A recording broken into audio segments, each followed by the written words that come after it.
The phone rang at 2:04 a.m. Not the encrypted burner, the personal line. Men in Dante's line of work didn't get good news past midnight. They got ransom demands, severed fingers in boxes, or obituaries. But it wasn't a rival on the line. It was a trauma nurse at West End General. "We have a Harper Reed. She listed you as her emergency contact." Dante didn't ask questions. He didn't speak. He just hung up, grabbed his keys, and drove. The penthouse was dead quiet, save for the rhythmic drumming of rain against the floor-to-ceiling glass. Dante Moretti sat in the dark. He wasn't sleeping. Sleep was a luxury afforded to men who didn't have a ledger of sins locked in a steel safe behind a painting in their study. He had a glass of amber liquid in his hand. It had been untouched for an hour. The ice had long melted, watering down $300 worth of bourbon into a lukewarm puddle. Then the vibration, a harsh mechanical buzz against the mahogany side table. He looked at the screen. Unknown number. His thumb swiped the glass. He brought the receiver to his ear. "Mr. Moretti?" a voice asked. Female, exhausted, clinical. "Yes. I'm calling from the emergency department at West End General. We have a Harper Reed here.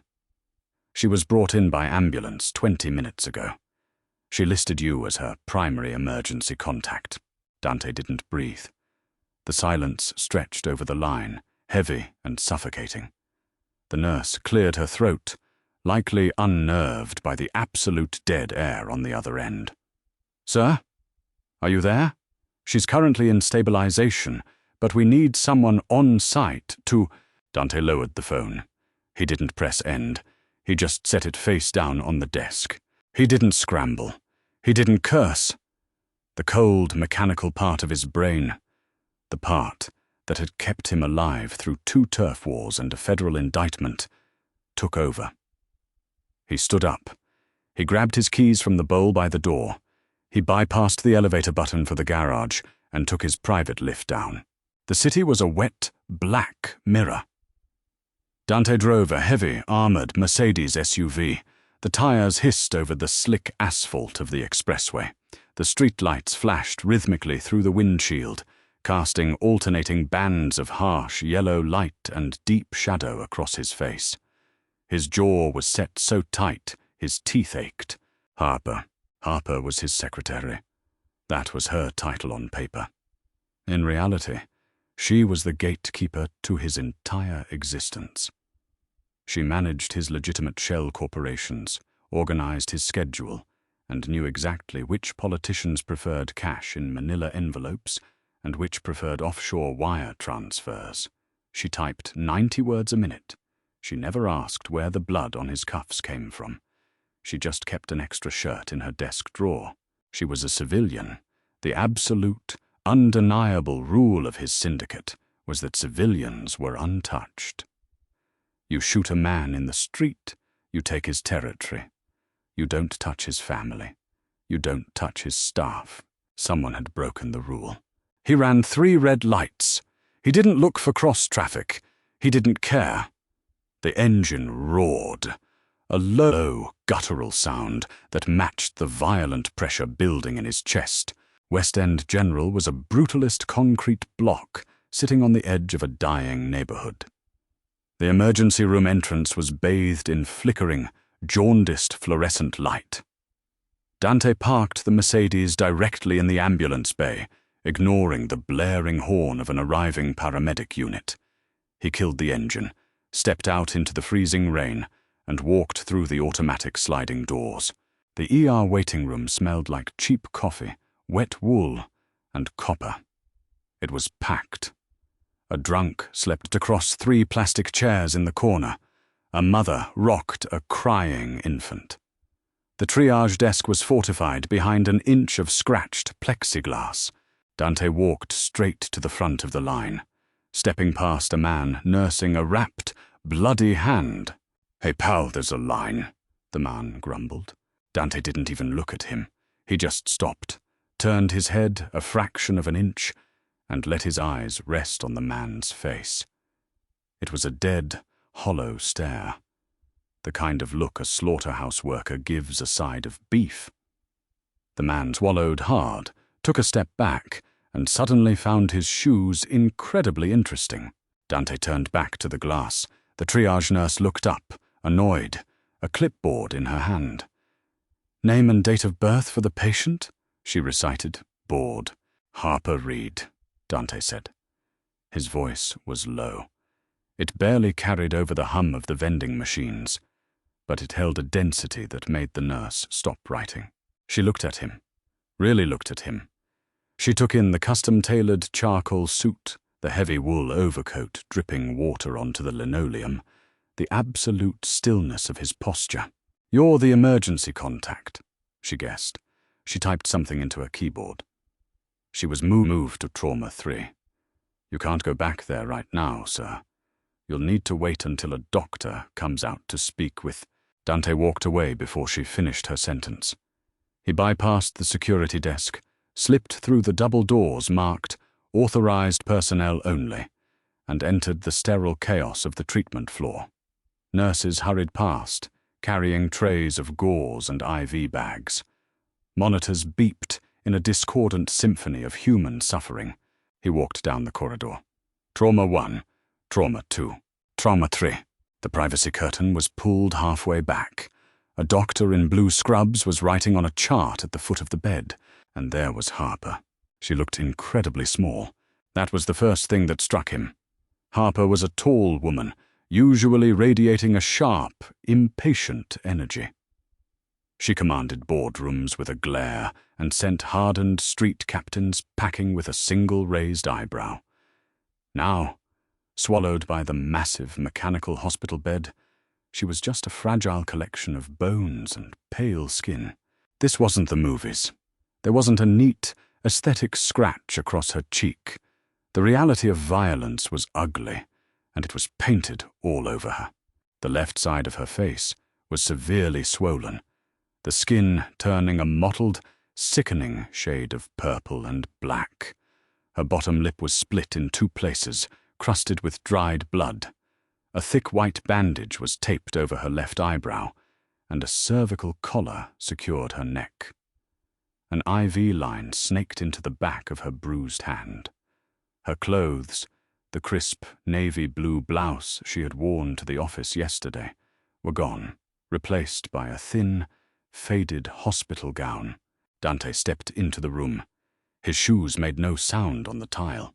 The doctor looked up, startled. "Excuse me, you can't be in here. This is a restricted—" "I am Dante Moretti," he said. He didn't raise his voice. He didn't posture. He simply stated a fact. "I am paying for this room. I am paying for this hospital.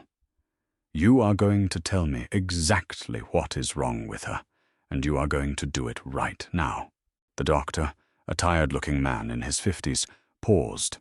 He recognized the name. In this city, everyone recognized the name. The annoyance on his face vanished, replaced by a careful, guarded professionalism. "Mr. Moretti," the doctor said, closing the chart. "Your employee was assaulted. Severe blunt force trauma. 2 cracked ribs. A hairline fracture in her left orbital bone. A moderate concussion. Extensive deep tissue bruising on her torso and defensive wounds on her forearms." Dante looked at Harper's forearms. They were mottled with dark, finger-shaped bruises. Someone had held her down. Someone had gripped her tight while they hit her. A cold, black pit opened up in Dante's stomach. It wasn't panic. It was rage, pure, refined, ice-cold rage. "Will there be permanent damage?" Dante asked. His eyes never left Harper's face. "It's unlikely," the doctor replied carefully. "The orbital fracture doesn't seem to be impinging on the optic nerve. Her vision should be fine once the swelling recedes. The ribs will take time to heal. She's heavily sedated right now for the pain. We need to monitor her for the next 24 hours to ensure there's no intracranial swelling from the concussion. Put her in a private room, the best suite you have. Dante instructed. I want a private nurse on her around the clock. No other patients in the room. No unauthorized staff. Mr. Moretti, ICU beds are triaged based on medical necessity. Dante finally turned his head to look at the doctor. The older man stopped talking immediately. I am not asking for a favor, doctor, Dante said softly. I am telling you how the next 24 hours will proceed. If there is a problem with billing, you talk to me. If there is a problem with hospital policy, you ignore it. Do you understand? The doctor swallowed. I'll make the arrangements.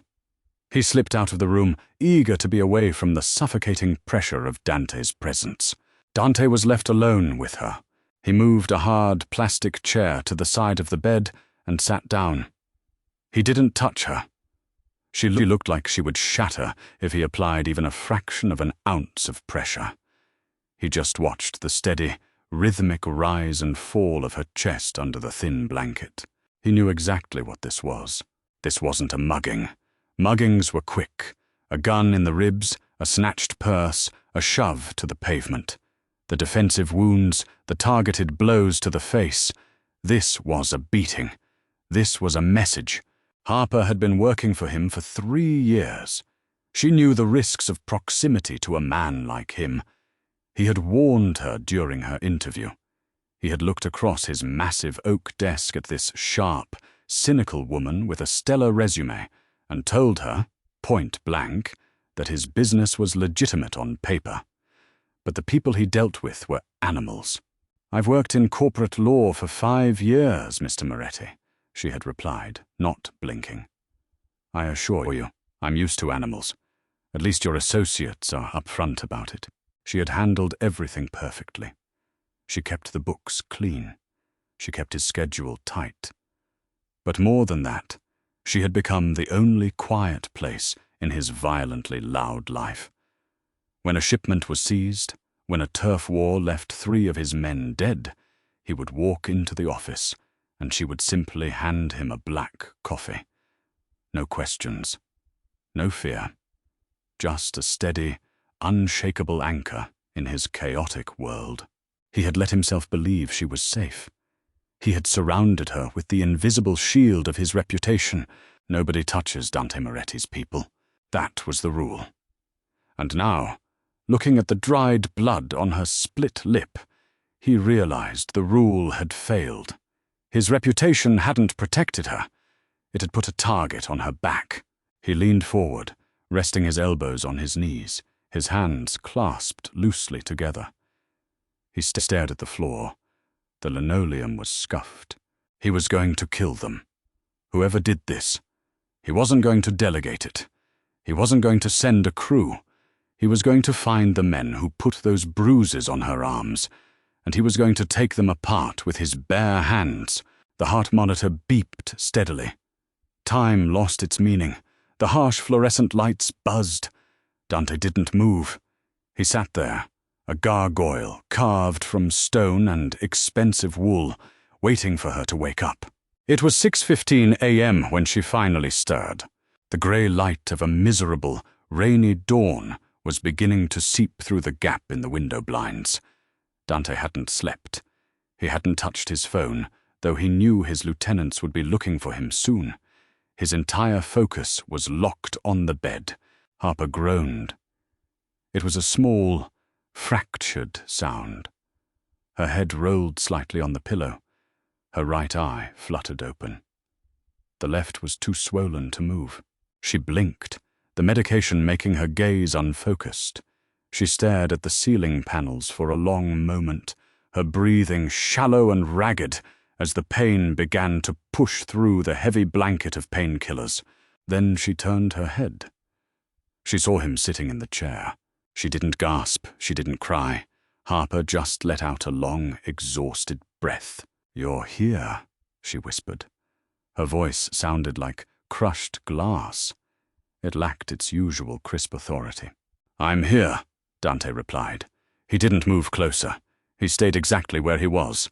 She swallowed, wincing as the movement pulled at her bruised throat. "What time is it?" "A little after 6 in the morning." She closed her good eye. I have a 9 o'clock meeting with the zoning board. The permits for the South Side development. Dante felt a strange, painful tightness in his chest. A humorless, cynical smile touched the corner of his mouth.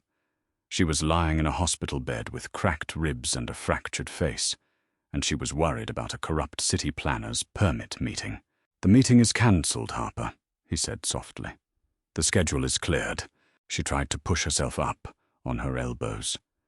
A sharp hiss of pain escaped her split lips, and she immediately collapsed back against the pillows, her breath hitching. "Don't move," Dante said, his voice instantly hardening into an absolute command. "You have 2 cracked ribs and a concussion. Stay flat," she panted, staring up at the ceiling. "It hurts." "I know. I need—" She paused, trying to gather her scattered thoughts. "My bag. My laptop is in my bag." "Your bag is gone. The police found you in an alley off 4th Street. They didn't find your purse." Harper let out a dry, bitter chuckle that turned into a cough. She grabbed her side, grimacing in agony. "Of course. Well, they can keep the laptop. The hard drive is encrypted. Good luck to them." Dante leaned forward, bracing his forearms on his knees. He looked at her, his dark eyes stripping away the clinical surroundings, focusing entirely on the reality of what happened. "Harper, look at me." She turned her head. Her one good eye met his. "Who was it?" he asked. There was no anger in his voice, no heat. It was entirely dead. The absolute zero of a vacuum. She licked her dry, cracked lips. She was a practical woman. She didn't cry over the pain, and she wouldn't sugarcoat the violence. "I was walking to my car after dinner," she rasped. "A black Lincoln pulled up. 3 men. I didn't recognize them. Cheap suits. Looked like street-level muscle. Not made guys." "Did they say anything?" "They didn't want my money," she said, her voice dropping lower, the memory bringing a tremor to her hands. "They pushed me into the brick wall. One of them held my arms." She looked down at the dark bruises on her forearms, a flicker of vulnerability finally breaking through her stoic facade. "The other one hit me. Twice in the ribs. Once in the face with brass knuckles." Dante's jaw locked, the muscles in his neck strained against his collar. "Before they dropped me," Harper continued, holding his gaze, "the one who hit me grabbed my hair. He said, 'Tell Mr. Moretti that the docks belong to the Sullivan family. Tell him we're done paying taxes.' The Sullivans, a mid-tier Irish syndicate operating out of the shipyards. They had been pushing back against Dante's tariffs for months. He had ignored them, treating them like a nuisance, like mosquitoes. They had taken his silence as weakness. They had decided to send a message, and they had used Harper's body as the envelope. Dante stood up slowly. He smoothed the front of his jacket. The movement was entirely mechanical. Inside, a furnace had just ignited. "Are you going to be okay here for an hour?" he asked. Harper looked at him. She saw the deadness in his eyes. She knew that look. She had seen him wear it just before he authorized the destruction of a rival crew 2 years ago. It was the look of a man who had already committed murder in his mind. The body just hadn't hit the floor yet. "What are you going to do?" she asked softly. "I am going to make a phone call, and then I am going to buy you a new laptop." He reached into his pocket and pulled out his phone. He dialed a number and held it to his ear. It rang once. "Leo," Dante said, "I need you and Sam at West End General, 4th floor, VIP suite. You sit outside room 412. If a doctor tries to enter, you check his badge. If a nurse brings medication, you watch her pour it. If anyone else tries to open this door, you put a bullet in their kneecap and drag them to the basement. You have 10 minutes to get here." He hung up without waiting for a response. He looked back down at Harper. She wasn't looking at him with fear. She was looking at him with a weary resignation. She knew the machine she worked for. She knew what was about to happen. "Dante," she said. It was the first time in 3 years she had ever used his first name.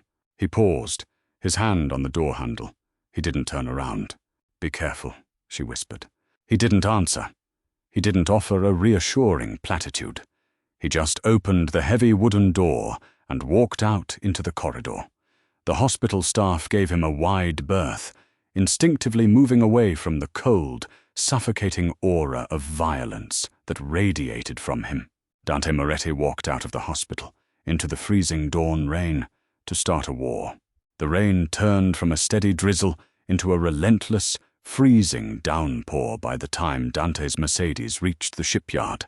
The Southside docks were a desolate stretch of rusted shipping containers, towering cranes that looked like skeletal beasts in the fog, and cracked concrete. The air here was heavy. It smelled of stagnant seawater, diesel fumes, and wet iron. Dante didn't bring an army. Sending a crew of 20 men to shoot up a warehouse was what a cartel did. It was loud, it was messy. It invited federal scrutiny and front-page headlines. Dante operated on a different philosophy. Precision. Absolute, devastating precision. He had Carter and Hayes with him. 2 men who didn't ask questions, didn't boast at bars, and didn't leave shell casings behind. They rode in silence. The only sound in the heavy SUV was the rhythmic slap of the windshield wipers. Carter navigated the Mercedes through the maze of stacked containers, pulling up behind a corrugated metal building that served as a dispatch office for the Sullivan family's freight front. A lone halogen bulb flickered above a reinforced steel door. 3 beat-up sedans were parked haphazardly in the gravel lot. "Stay with the car," Dante said. His voice was entirely devoid of inflection. Carter shifted the SUV into park. "Boss, if Colin Sullivan is in there..." "Colin is asleep in his house in the suburbs," Dante interrupted, staring at the metal door. "The men who work the Morning Manifest are inside. 3 of them." He stepped out into the rain. He didn't put his hood up. He didn't rush. He walked across the gravel, the stones crunching softly beneath his custom Italian Oxfords. He reached inside his overcoat and drew a suppressed 9mm handgun. The weapon was a tool, black and pragmatic. Dante didn't knock.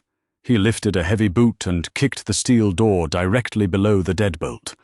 The frame splintered with a violent crack. The door slammed inward, banging against a filing cabinet. The dispatch office was a cramped, filthy room that smelled of stale cigarette smoke and cheap whiskey. A space heater buzzed in the corner. 3 men were sitting around a folding table, a deck of cards scattered across the surface. They wore cheap, off-the-rack suits. Their ties were loosened. They looked like mid-level thugs who thought they were untouchable because they carried a boss's last name. They froze, their hands hovering over the table. The shock on their faces was absolute. Dante Moretti didn't do house calls. He was a ghost, a name spoken in hushed tones in back rooms. Seeing him standing in their doorway, dripping wet and holding a gun, broke their reality. One of them, a heavy-set man with a shaved head and a tribal tattoo creeping up his neck, reached for the waistband of his trousers. Dante didn't blink. He raised his arm and fired. Thwip. The heavy-set man screamed as the bullet shattered his right kneecap. He collapsed, taking the folding table down with him. Cards, a half-empty bottle of Jameson, and plastic cups crashed to the floor. The other 2 men threw their hands in the air, scrambling backward against the cheap drywall. Dante stepped over the threshold. He kicked the door shut behind him. The click of the latch sounded like a vault ceiling. "Which one of you likes brass knuckles?" Dante asked. His tone was conversational, mild even. It was the absolute lack of rage that made the air in the room turn to ice. The 2 men by the wall looked at each other, panic wild in their eyes. The man on the floor was writhing, clutching his ruined leg, groaning in agony. Dante walked slowly toward the man on the left. A wiry guy with a patchy beard and terrified, bloodshot eyes. Dante raised the gun and pressed the hot suppressor against the man's forehead. The smell of burning skin and hair filled the small space immediately. The man whimpered. "I have a schedule to keep," Dante whispered. "I'm only going to ask once more." "It was Liam!" the wiry man sobbed, pointing a shaking finger at his partner. "Liam hit her. Me and Mick just grabbed her arms. I swear to God, it was Liam's idea!" Dante shifted his gaze to Liam. Liam was pale, his back pressed hard against the wall. He was breathing fast, shallow breaths. On Liam's right hand, resting nervously by his side, was a heavy, silver lump of metal. Brass knuckles. Dante lowered the gun from the wiry man's head. "Liam," he said softly. "Mr. Moretti, wait. Colin said we had to send a message." Liam started, raising his hands in a frantic, defensive gesture. Dante didn't shoot him. That would be too quick, too sterile. He holstered the gun. Liam hesitated for a fraction of a second, confused by the movement. That was all Dante needed. Dante closed the distance in a single, explosive stride. He grabbed Liam by the throat, his fingers digging into the man's windpipe, and drove him backward into the drywall. The wall cracked inward. Liam gagged, swinging his right hand wildly. The brass knuckles glanced off Dante's shoulder, tearing the wool of his coat. Dante didn't even flinch. He pinned Liam's right wrist with his free hand, twisting it sharply outward. A wet snap echoed in the room as Liam's wrist broke. The brass knuckles clattered to the linoleum floor. Dante let go of Liam's throat. As the man gasped for air and sank toward his knees, Dante drove his fist directly into Liam's ribs. Crack. One. Liam screamed. Dante hit him again in the exact same spot. Crack. Two. Two ribs, Dante murmured, his voice dead. Just to balance the ledger, Liam collapsed onto the floor, spitting blood, curling into a fetal position. Dante looked down at the brass knuckles resting on the dirty tiles. He picked them up. They were heavy, cold, and cruel. He slipped them onto his right hand. They fit perfectly. He crouched down next to Liam. He grabbed a handful of the man's hair, wrenching his head back. Liam's eyes rolled, wide with a terror that bordered on madness. "You told my secretary you were done paying taxes," Dante said quietly, right into Liam's ear. "You're right. Your family is done paying taxes, because your family no longer owns these docks. They belong to me." Dante raised his fist. He didn't strike out of anger. He struck with the cold, mechanical efficiency of an executioner correcting a cosmic error. The sound was wet and heavy. When he stood up 3 minutes later, his breathing was even. He removed the bloody brass knuckles and dropped them onto Liam's chest. He turned to the wiry man, who had slid down the wall and was weeping silently into his hands, entirely broken by what he had just witnessed. "Call Colin Sullivan," Dante instructed, pulling a clean white handkerchief from his pocket and wiping a speck of blood from his cheek. "Tell him the south side is mine. If I see a Sullivan truck on this pier by noon, I will burn his house down, with him in it. Do you understand?" The man nodded frantically, unable to speak. Dante walked out. He didn't look back. The rain washed the blood from his shoes before he even reached the SUV. He didn't go straight back to the hospital. He couldn't. Harper was sharp. She noticed everything. A slightly frayed cuff, a microscopic stain on a lapel, a shift in his posture. If he walked into her room smelling of copper and adrenaline, she would know exactly what he had done. She knew he was a violent man, but keeping her insulated from the visceral reality of that violence was the one boundary he refused to cross.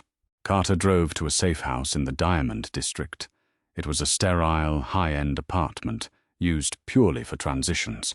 Dante walked into the master bathroom, stripped off his ruined overcoat, his suit jacket, and his shirt. He threw them into the incinerator chute. He turned the water in the sink as hot as it would go. He thrust his hands under the scalding stream, grabbed a bristle brush, and began to scrub.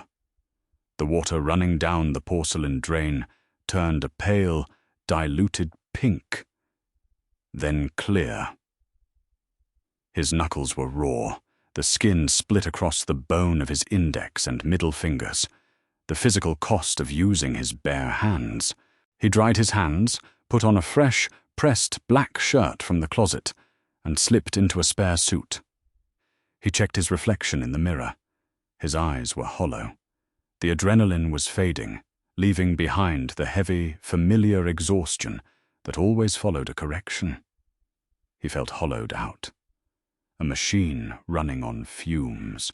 By the time he returned to West End General, it was almost 10 in the morning.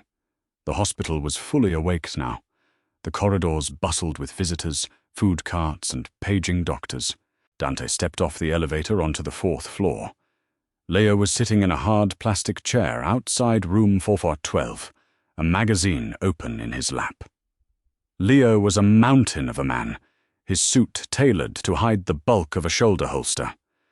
As Dante approached, Leo stood up, tossing the magazine aside. "Any issues?" Dante asked, his voice low. "Quiet as a grave, boss," Leo rumbled. "A nurse came by to check her vitals an hour ago. Checked her badge, watched her pour the meds. Harper's awake. She's been asking for her phone." Dante nodded and opened the door. The VIP suite was spacious, smelling sharply of industrial bleach and lavender. The rain was still beating against the large window, casting a grey, melancholic light across the room. Harper was sitting up slightly, the bed adjusted to an incline. The swelling on the left side of her face had darkened into a deep, angry violet, making her look worse than she had hours ago. But her right eye was clear, sharp, and focused entirely on him as he walked in. "You didn't bring my laptop," she noted. Her voice was stronger now, though she still spoke carefully to avoid moving her jaw too much. "The stores don't open until 11, Dante lied smoothly. He pulled the chair back to the side of the bed and sat down. Harper stared at him. She looked at his fresh clothes. She looked at his posture. Then her gaze drifted down to his hands, resting on his knees. Dante instinctively curled his fingers inward to hide the split knuckles, but he was a second too late. She saw them. The silence in the room stretched out, heavy and thick. She didn't gasp. She didn't look away in horror. She just let out a long, slow breath. "The Sullivan family?" she asked softly. "The Sullivans are no longer an issue in this city," Dante replied. He met her gaze.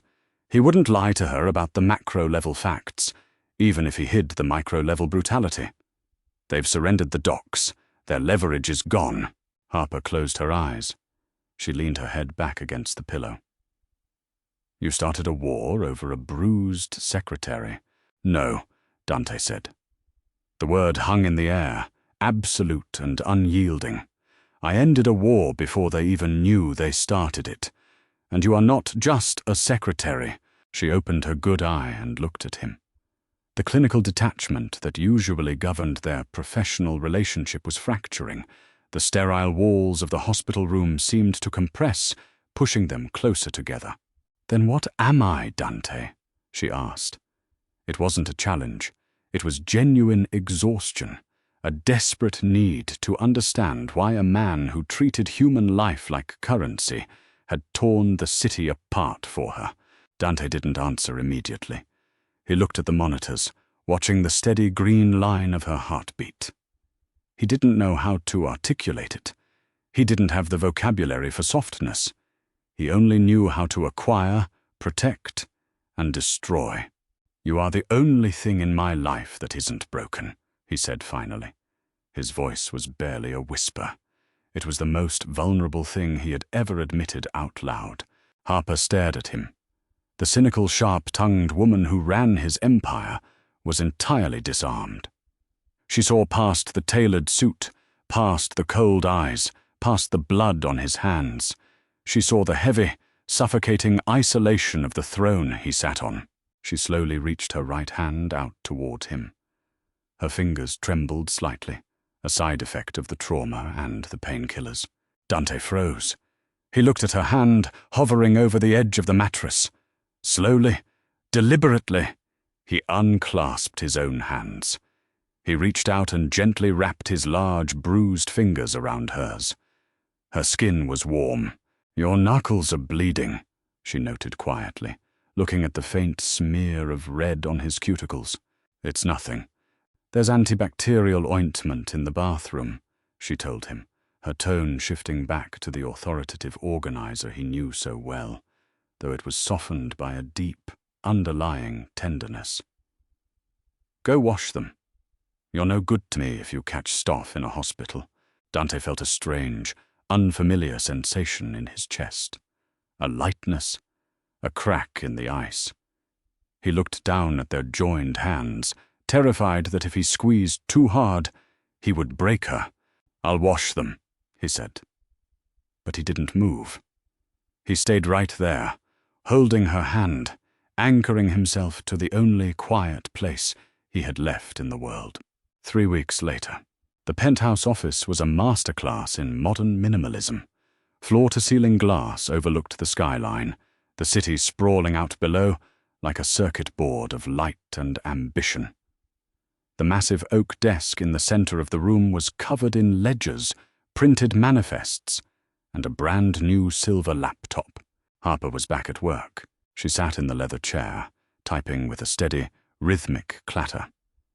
She wore a tailored beige blazer over a silk camisole. If someone didn't know her, they wouldn't notice anything wrong. But Dante knew her. He noticed the way she moved, rigid, guarded. She still wore a heavy brace strapped tightly around her ribs beneath the blazer. The dark purple swelling on her face had faded to a sickly yellow, easily concealed by a layer of makeup. But a faint, white scar remained just above her left eyebrow where the skin had split. Dante stood by the window, a tumbler of black coffee in his hand. He was watching her reflection in the glass. The city had shifted on its axis over the last 21 days. The Sullivan family had quietly packed up their operations and retreated to the suburbs, terrified of the ghost who had walked into their stronghold and dismantled their muscle with his bare hands. The docks now belonged entirely to the Moretti syndicate. The transition had been bloodless after that first morning. Fear was an incredible lubricant for bureaucracy. "The customs officials at Pier 42 have accepted the new tariff structure," Harper said, her eyes never leaving the screen. She hit the enter key with a sharp tap. "They're asking for a 10% bump in their envelope. Hazard pay, they're calling it, considering the change in management. Give them 5, Dante replied, turning away from the window. "And tell them if they delay my shipments by even an hour, I won't just fire them. I'll make sure they can never hold a state job again. 5%, understood." She jotted something down on a legal pad. She reached for a stack of manifests on the far side of the desk. As she stretched her arm out, a sharp twinge of pain shot through her healing ribs. She stopped short, an involuntary hiss escaping her lips. She pressed her hand flat against her side, closing her eyes and waiting for the spike of agony to pass. Dante was across the room in 3 strides. He set his coffee down on the desk with a heavy thud. "Stop," he commanded. Harper opened her eyes, letting out a frustrated breath. "I'm fine. I just stretched too far. You are working 12-hour days. The doctor said 4 weeks of modified rest." Dante looked at the towering stack of paperwork. He hated the ledgers right now. He hated anything that pulled her focus away from healing. "The integration of the Southside assets requires oversight, Dante. If I don't audit these manifests, the warehouse captains will start skimming off the top within a week. You know how they are." She sounded exasperated, trying to pull the stack of papers closer. Dante reached out and placed his large hand firmly over the manifests, pinning them to the desk. "Let them skim. I don't care." Harper paused. She looked up at him. "You don't care about a 20% profit loss on $500,000 of freight? I care about you not fracturing your ribs again because you're too stubborn to sit still. The silence that fell between them wasn't the clinical, professional quiet that used to define their days. It was heavy, charged. The invisible boundary that had separated the boss from the secretary had shattered on the floor of a hospital room 3 weeks ago, and neither of them had bothered to sweep up the pieces. Harper looked at his hand resting on the desk. The knuckles were fully healed, but a faint, shiny ridge of scar tissue remained on the middle finger. A permanent reminder of what he had done for her. She looked up into his dark, unreadable eyes. The cynicism that usually shielded her heart was failing. "You can't coddle me," she said quietly. "In this world, if I look weak, I am weak. The men who report to you need to know that I am still the gatekeeper, that a beating didn't break me." "Nobody looks at you and sees weakness," Dante said. He rounded the desk, moving into her space. He stopped just inches from her chair. He looked down at her, his expression intense, stripping away the spreadsheets and the Mafia politics. "They look at you and they see the woman who survived, and they see the woman who owns me." Harper's breath hitched. She looked up at him, her eyes wide. "Dante!" It wasn't a confession of love. Men like Dante didn't believe in love. Love was a liability. Love was a weakness exploited by rivals. This was something deeper. This was a statement of absolute fact, an acknowledgement of a profound, unbreakable dependency. He slowly reached down. He didn't touch her bruised ribs or her scarred eyebrow. He gently brushed the back of his fingers against her cheek, right along her jawline. His touch was terrifyingly gentle for a man whose hands were built for violence. "The ledger is closed, Harper," he murmured. "You are done auditing the docs for today. We are going to sit on the couch, you are going to drink tea, and I am going to read." Harper looked at him for a long moment. She saw the unyielding stubbornness in his posture. She also saw the quiet, desperate need for her to just be safe. She let out a soft, defeated sigh that carried a trace of a smile. "Fine, but I want chamomile. And if a warehouse captain calls, I'm taking the phone." "No one is calling," Dante said, his hand lingering on her cheek for a fraction of a second longer than was professional, before he pulled back and walked toward the kitchenette. "The city knows better than to interrupt my time." Harper watched him walk away. The spreadsheets on the desk suddenly seemed entirely insignificant. She leaned back in her chair, ignoring the dull ache in her side. She had walked into this job 3 years ago, expecting to manage a monster. She never expected the monster to lay his empire at her feet, just to make sure she could breathe without pain. 3 months passed. The physical scars faded. The brace came off. The heavy layer of concealer was replaced by Harper's usual minimal makeup routine. On paper, the Moretti syndicate had never been stronger. The docs were yielding a 22% increase in revenue without the Sullivans skimming off the top. The customs agents were paid, the politicians were happy, and the ledgers were balanced down to the final decimal point.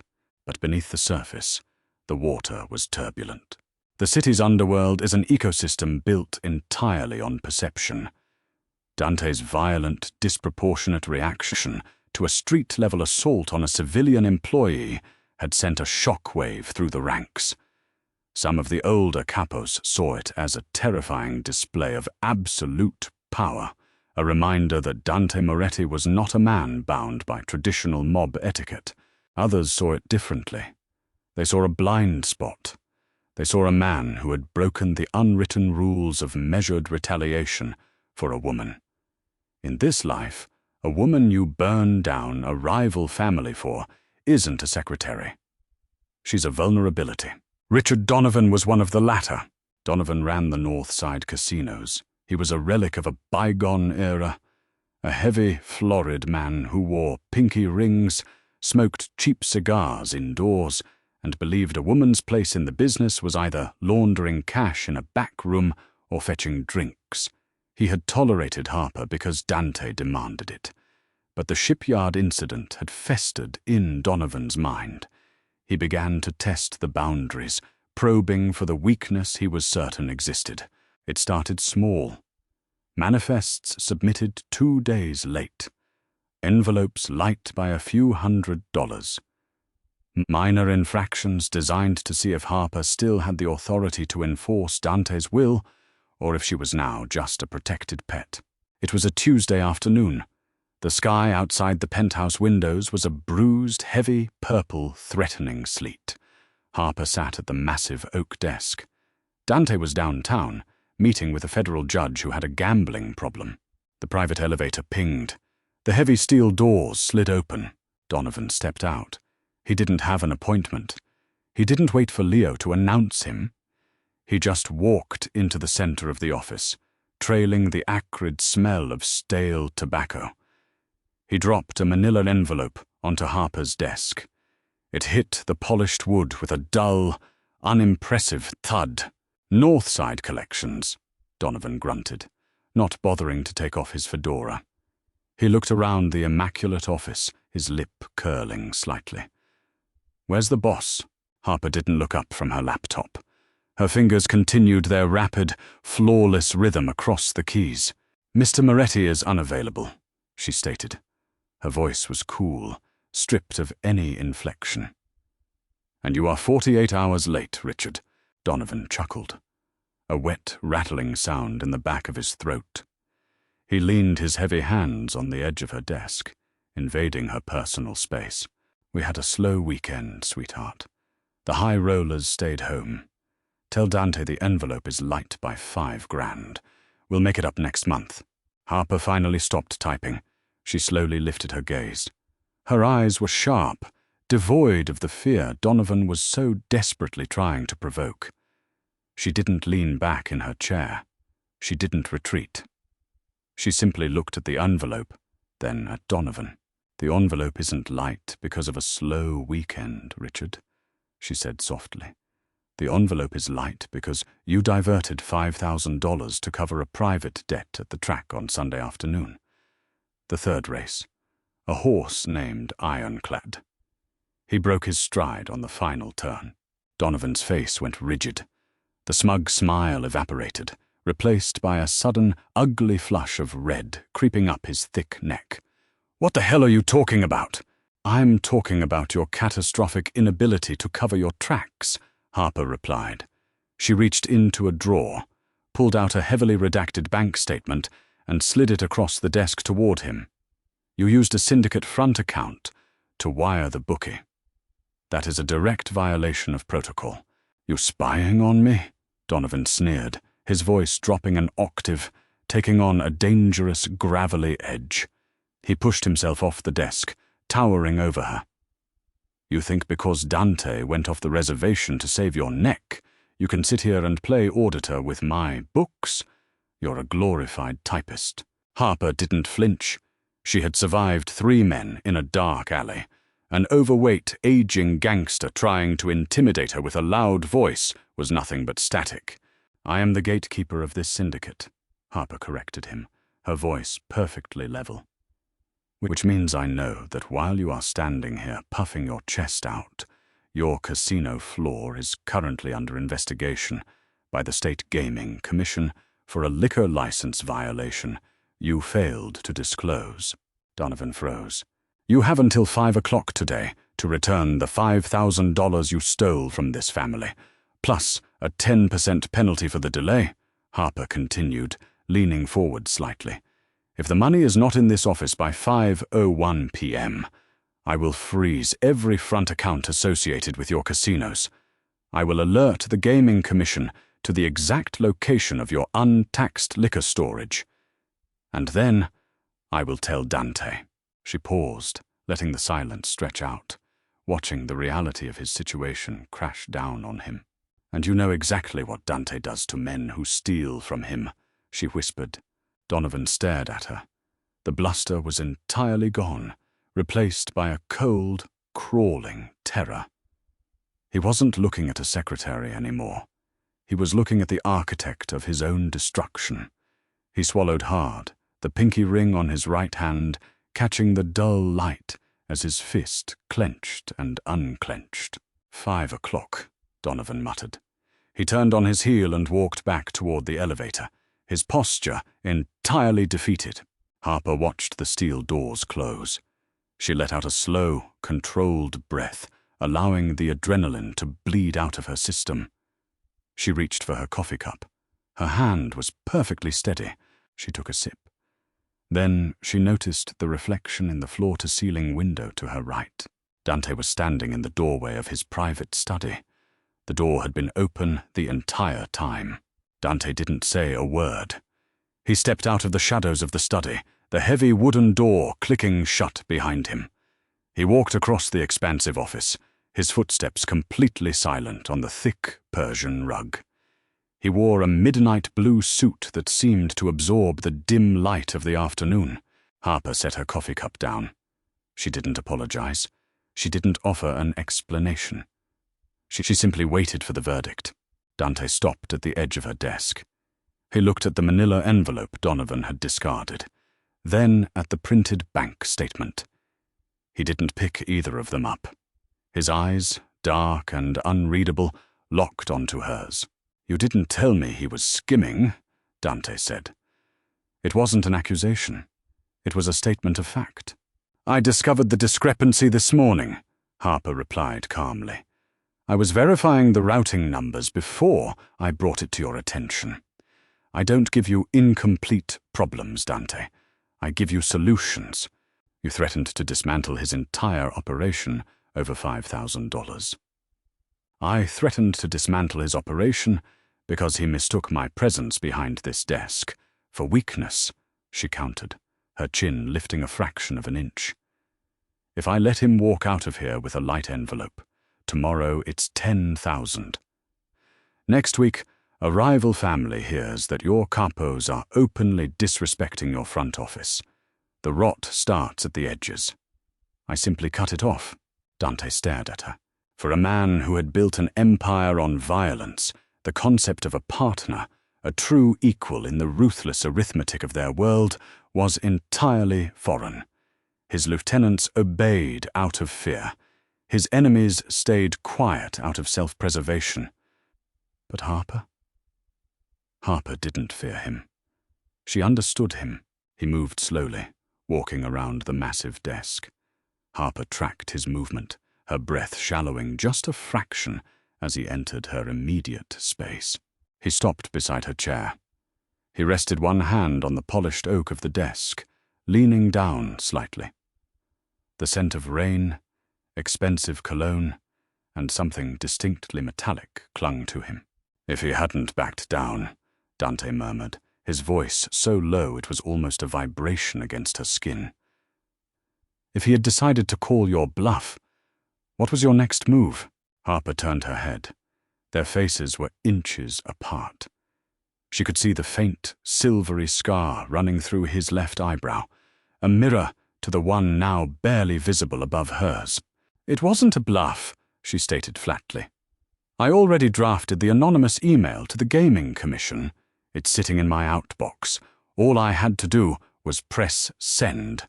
A heavy, absolute silence descended on the room. Then Dante did something he rarely did. He smiled. It wasn't a warm expression. It was a sharp, dangerous curving of his lips. A wolf recognizing a predator of equal caliber. The pride radiating from him was palpable, a heavy, intoxicating weight in the air between them. "Cancel the email," Dante said softly. Harper raised an eyebrow. "You're letting him off the hook?" "No," Dante replied, the smile vanishing, replaced by the familiar, dead calm of the executioner. "I'm going to handle Richard Donovan. He disrespected you in my house. But you made your point. You showed him the blade. Now I will remind him who holds the handle." He reached down. He didn't touch her face this time. He took her hand, pulling it gently away from the keyboard. His fingers brushed against her knuckles. The contrast between his heavy, calloused hands and hers was stark. "You don't need to fight for your place here, Harper," he told her, his dark eyes stripping away all pretense. "This desk, this office, this city, you own as much of it as I do. You proved that 3 months ago when you didn't run." Harper looked down at their hands. The cynical armor she wore every day felt incredibly heavy suddenly. She was tired of carrying it. She turned her hand over, interlacing her fingers with his. "If I ran, who would organize your schedule?" she asked, a dry, defensive humor lacing her words. Dante's grip tightened slightly, anchoring her. "The schedule doesn't matter without you."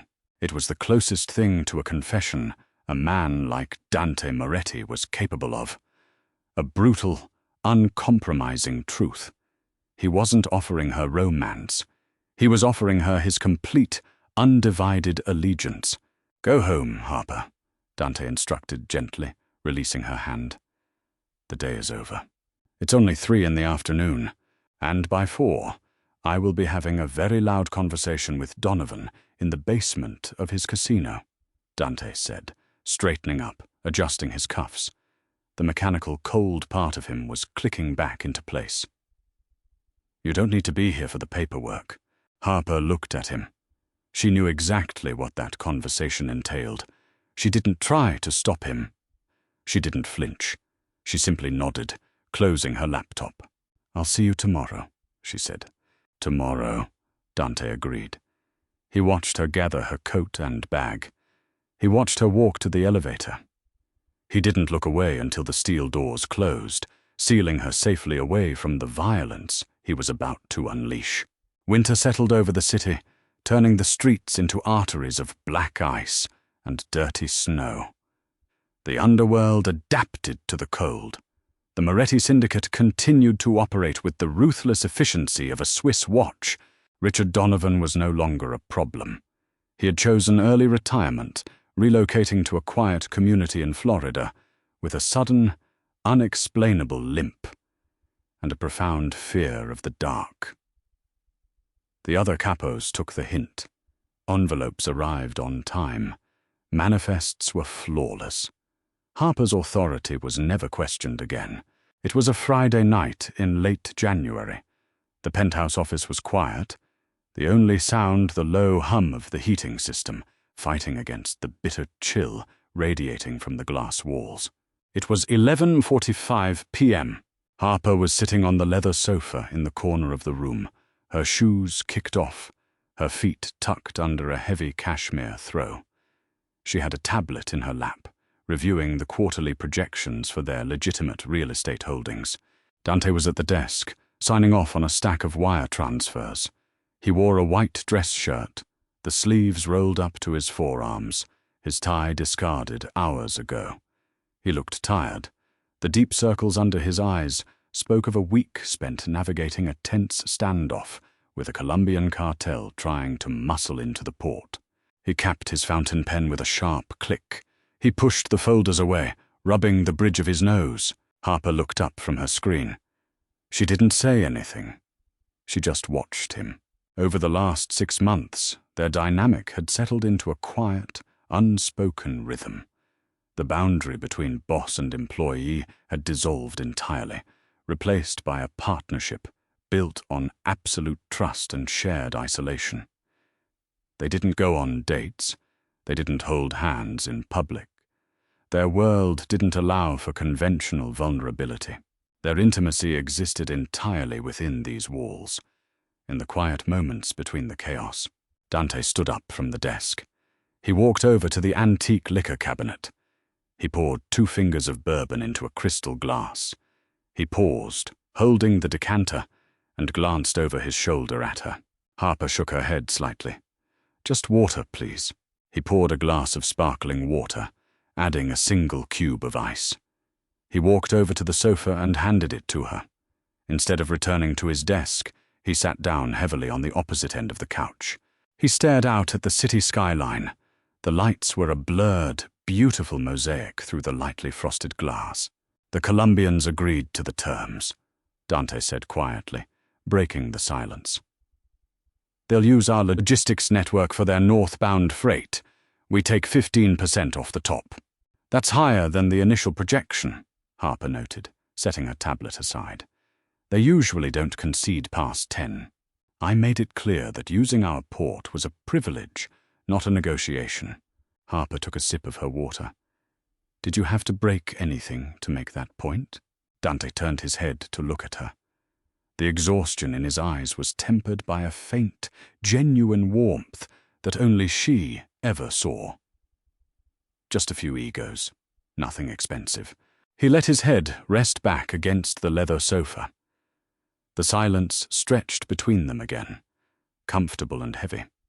This was the only place in the world where Dante didn't have to wear the armor, where he didn't have to project absolute dominance.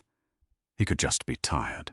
Harper reached out, letting her hand rest lightly on his forearm. He didn't pull away. He turned his arm slightly, his bruised knuckles, a fresh scrape from a disagreement at the docks 2 days ago, brushing against her fingers. You need to sleep, Dante, she said softly. The second shipment arrives at 3 a.m., he replied, his eyes closing. I need to confirm the transfer. Leo is at the docks. He has the manifest. I gave him strict instructions to handle the oversight. Dante opened his eyes, looking at her. You authorized a $500,000 transfer without running it past me?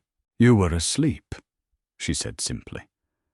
And you needed the rest more than you needed to watch a container get loaded onto a truck.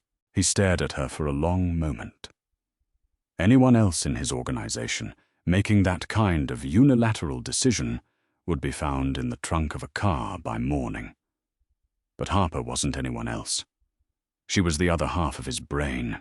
He let out a slow, conceding breath. He didn't argue. He just shifted closer, the heat of his body radiating through the thin fabric of his shirt. He rested his hand over hers on his arm. His thumb traced the smooth skin of her wrist. What would I do without you? He murmured, the cynical edge of his voice entirely gone, leaving behind a raw, unvarnished truth. Harper looked at him. She saw the monster the city feared. She saw the man who had burned down a syndicate for her. And she saw the exhausted partner who just wanted a quiet room. You'd be surrounded by ledgers that don't balance and capos who steal from you, she replied dryly, though her eyes were incredibly soft. Dante smiled, a real quiet smile. He leaned in. He didn't rush. He didn't claim her with the aggressive dominance he used in his business. He moved with a slow, agonizingly tender reverence. His lips brushed against hers. It was a grounding touch, an anchor dropping into deep, quiet water. Harper closed her eyes, leaning into him, her hand sliding up his arm to rest against the warm, solid line of his jaw. The smell of bourbon and winter air wrapped around her. When he pulled back, the distance between them was measured in millimeters.